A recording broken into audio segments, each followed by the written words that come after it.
Dangerous confidence versus the approval trap. Why modern men are losing power and how to take it back.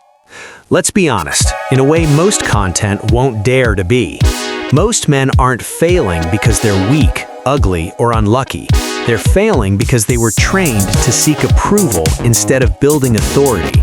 From childhood, men are taught to be pleasant, harmless, emotionally available, and endlessly accommodating. Be polite, be nice, be chosen. Don't upset anyone, don't create friction, don't make waves.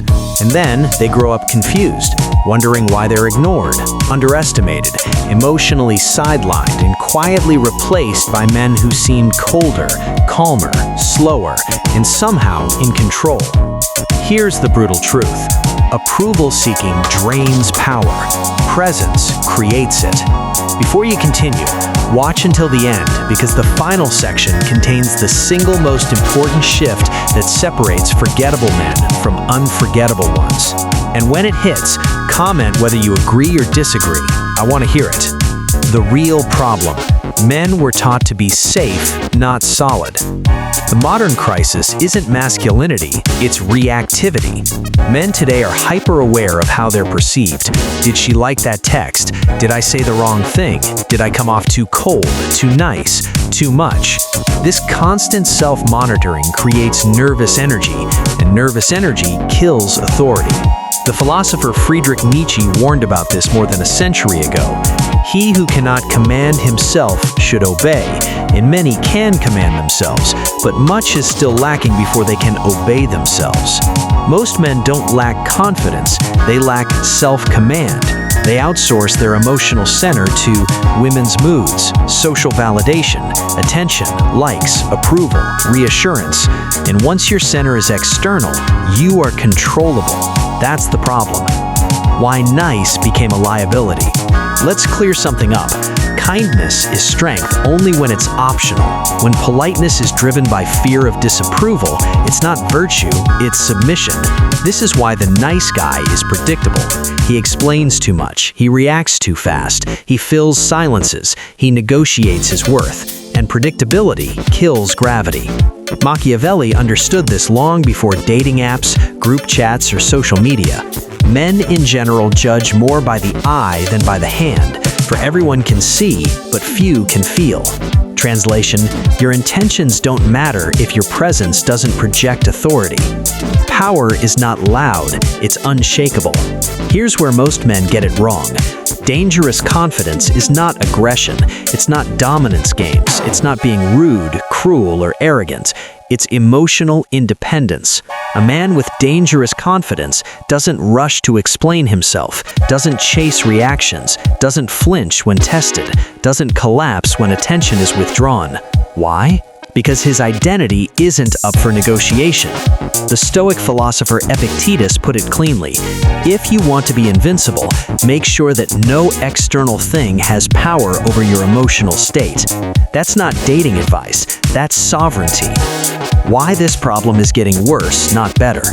Modern culture rewards speed over depth, reaction over restraint, expression over control. Men are encouraged to emote publicly, explain endlessly, and seek constant feedback. But the more visible your emotions are, the easier you are to read and manipulate. And here's the paradox most men never understand. The man who reacts loses the frame. The man who remains neutral controls it. This isn't about women being bad, it's about human psychology. People, men and women, test boundaries to see where strength actually lives. If your emotions are easy to move, so are you. The solution: build gravity, not validation. So what's the way out? Not becoming cold, not becoming cruel, not playing games. The solution is directional identity. A man with direction has a mission that doesn't bend for attention, treats relationships as a choice, not an oxygen, moves slowly, speaks deliberately, reacts rarely, protects his inner world like private property. This is why Marcus Aurelius wrote, "You have power over your mind, not outside events. Realize this, and you will find strength." Confidence isn't built in front of women, it's built when no one is watching. Practical shift, from reactive to rooted. Here's what actually changes everything. Stop over-explaining. Speak once, let silence do the rest. Delay reactions. Emotion felt immediately is weakness. Emotion processed privately is strength. Withdraw attention before you withdraw words.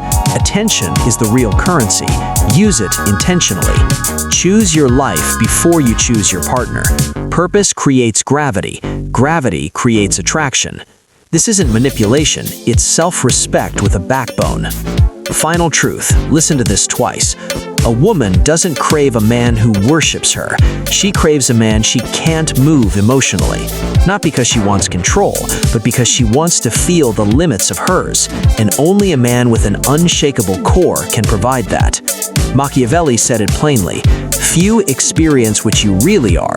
Most judge by what they see. So design what they see, not with lies, but with discipline. You don't need to be louder. You don't need to be flashier. You don't need to be liked. You need to be rooted. Because confidence isn't about doing more, it's about needing less. If this article challenged you, like it. If it annoyed you, comment why. If you want more sharp, uncomfortable truth, subscribe. And tell me this in the comments. Do you think modern men are too reactive, or is this perspective missing something? Let's find out who's actually thinking.